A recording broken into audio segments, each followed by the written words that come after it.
কোনদিন জাহান্নামের আগুন পোড়াতে পারবে না। যেই জিনিস নবী মুস্তাফার শরীর থেকে, নবী মুস্তাফার কাপড় থেকে তার ছুঁয়ে যায়, এই বিরাদার মুসলমান, সেই জিনিসটাকে জাহান্নামের আগুন করে দেয়। মদিনা কিছু কিছু লোক আছে যে হজ করতে গেলে মক্কা থেকে ঘুরে চলে আসলো, মদিনা গেল না।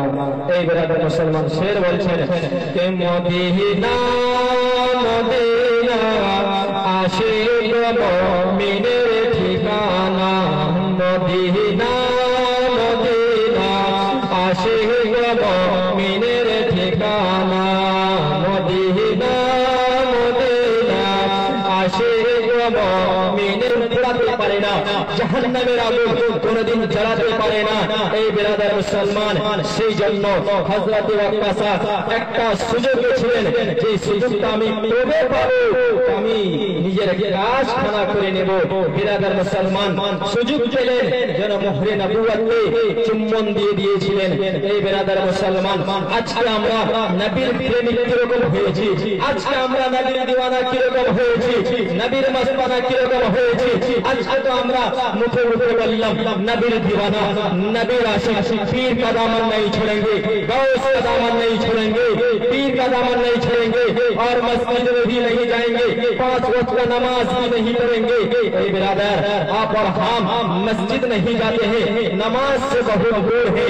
नहीं बिरादर, हमें और आपको नमाज पढ़नी होगी, नमाज पढ़नी पड़ेगी। नमाज हमारे के पढ़ते हवे, नमाज उससे फर्ज है, नमाज हमारे के पढ़ते हवे। নামাজ যেরকম ফরজ, আল্লাহ রাব্বুল আলামিন রমজান মাসে রোজা খানাকেও যেন মুমিন বান্দা বান্দীদের উপরে যেন ফরজ করে দিয়েছে। এই বেরাদার মুসলমান, নবীর মুস্তাফার, নবী মুস্তাফার দিওয়ানা হতে গেলে সাহাবীর জিন্দেগিতে দেখতে হবে, নবীর দিওয়ানা হতে গেলে হযরত আবু বকর সিদ্দিকের জিন্দেগিতে দেখতে হবে। নবীর দিওয়ানা যদি হতে পারি, আমরা হতে চাই, তাহলে হযরত উসমান গনির জিন্দেগিতে দেখতে হবে, হযরত গাউসুল বাকের জিন্দেগিতে দেখতে হবে, हजरत खाजा गरीब नवाज़ের जिंदगीতে দেখতে হবে, পীর পয়গম্বরের জিন্দেগিতে দেখতে হবে। এই বিরাদার মুসলমান, তাহলে নবীর আমরা দিওয়ানা হতে পারবো, নবীর প্রেমিক হতে পারবো, নবীর মস্তানা হতে পারবো। নবীর দিওয়ানা হতে গেলে দিল থেকে নবী মুস্তাফার সঙ্গে প্রেম ভালোবাসা রাখতে হবে। একবার দরুদ পাঠ করুন, আমি নিজের বক্তব্যকে শেষ করব। আল্লাহুম্মা সাল্লি, শুনতে ভালো লাগবে, বলতে ভালো লাগবে, বলবেন তো? বাংলা মাত্র 2টা ছন্দ বলবেন, বলবেন তো? কে মদিনা মদিনা আশিক মুমিনের ঠিকানা, ও দিদার চেয়ে কাঁদো আমরা, দিদার চেয়ে কাঁদো আমরা, হোলা নবীর দিওয়ানা, মদিনা মদিনা আশিক মুমিনের ঠিকানা। নিজের পাঞ্জাবি খুঁড়াতে বেরাদার, যেমনই খুলতে যাবেন, যেমনই খুলেছে হযরত ওয়াক্কাসার নজরখানাটা নবী মুস্তাফার মোহরে নবুয়তে পড়ে গেল। মোহরে নবুয়তে যেমনই পড়ে যাওয়া, আল্লাহ রাব্বুল আলামিন আমার আপনার নবীকে, সারা কায়নাতের নবীকে, নবীর নবীকে, নবীদের সরদারকে, বিরাদার মুসলমান, 2 জাহানের বাদশা নবীকে এমন একটা মোহরে নবুয়তের সিল লাগিয়ে পাঠিয়েছে, আর অন্য কোন নবী আর এই জগতের দিকে আসবে না, অন্য কোন নবী আর হবে না। আমার নবীকে যেন মোহরে নবুয়তের সিল লাগিয়ে পাঠিয়েছে। যেমনই নবী আমার নিজের কামিজ খানাকে খুলেছেন, সঙ্গে সঙ্গে নজরখানা হযরত ওয়াক্কাসার পড়ে গেল। যেমনই নজরখানাটা পড়ে যাওয়া, সঙ্গে সঙ্গে যেন চাবুকটা যেন হাত থেকে পড়ে গেল, পড়াটা যেন হাত থেকে পড়ে গেল, আর নবী মুস্তাফা মোহরে নবুয়তে যেন চুম্বন দিয়ে দিল। জোরে বলো সুবহানাল্লাহ। মোহরে নবুয়তকে যেন চুম্বন দিয়ে দিলেন। এই বিরাদার মুসলমান, হযরতে ওয়াক্কাসা একটা সুযোগে ছিলেন। হযরতে ওয়াক্কাসার ইচ্ছা কোনদিন ছিল না যে নবীর নিকটে মেরে বদলা নেব।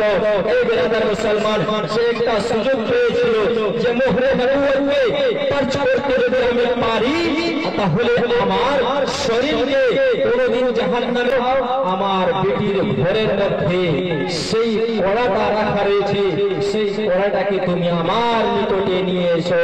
এই বিরাদার মুসলমান, মুখতাসারে অল্প সময়ে আপনাদেরকে আমি শুনিয়ে যাই। বক্তা সাহেব আবার চলে আসছেন। এই বিরাদার মুসলমান, হযরতে ফাতিমার ঘরে হাজির হয়ে গেলেন। সেই লাঠিখানা, সেই চাবুকখানাটা নিয়ে আসলেন হযরতে নবী পাক সাইয়্যিদনা মদিনা আশিক মুমিনের ঠিকানা। ওয়াক্কাসা, তুমি কেমন কাজ করতে চলেছ? আমার নিকটে তুমি 500 লাঠি। একজন সাহাবী যেন দাঁড়িয়ে গেলেন আর বলতে লাগলেন, ইয়া রাসূলুল্লাহ, ইয়া হাবিবাল্লাহ, নবী গো, ইয়া রাসূলুল্লাহ, আমিও আপনার নিকটে যেন বদলা খানা নিতে চাই নবী গো। হযরতে ওয়াক্কাসা সাহাবী যেন দাঁড়িয়ে গেলেন। হযরতে ওয়াক্কাসা বলতে লাগলেন, ইয়া রাসূলুল্লাহ, আমিও যেন বদলা খানা নিতে চাই নবী গো। আপনি আমাকে দর্শন করো, তবুও তুমি আমার নবীকে আঘাত করো না। বিরাদার, হযরতে নবী পাক সাল্লাল্লাহু আলাইহি ওয়াসাল্লাম বলেন, হে আমার সাহাবী, যাও সাহাবী চলে যাও। ছিল না ইয়া রাসূলুল্লাহ, আমার শরীরের মধ্যে কোনো রকম কাপড় ছিল না নবী গো। বিরাদার ইসলাম, আমি কোরআনে কারীম থেকে আয়াতে কারীমা তুলে ধরেছিলাম। আল্লাহ পাক রব্বুল আলামিন পবিত্র কোরআনে বলেছেন, ইয়া আইয়ুহাল্লাযীনা আমানু বিন-নাবিয়্যি, নবী পাক সাল্লাল্লাহু আলাইহি ওয়াসাল্লাম আমাদেরকে যেই কাজের জন্য পাঠিয়েছে সেই কাজগুলো আমাদেরকে করতে হবে, আল্লাহকে রাজি করতে হবে। আল্লাহকে রাজি করে আমরা যদি এই দুনিয়া খানা ছাড়বো, দিদার চেয়ে কাঁদো তোমরা, দিদার চেয়ে কাঁদো তোমরা, মওলা নবীর দিওয়ানা, মদিনা মদিনা আশিক মুমিনের ঠিকানা, মদিনা মদিনা আশিক মুমিনের ঠিকানা। কে নবীর প্রিয় সাহাবী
আমার নিকটে তুমি বদলা খানা নিয়ে নাও। হযরত উমর দাঁড়িয়ে গেলেন। হযরত উমর বলতে লাগলেন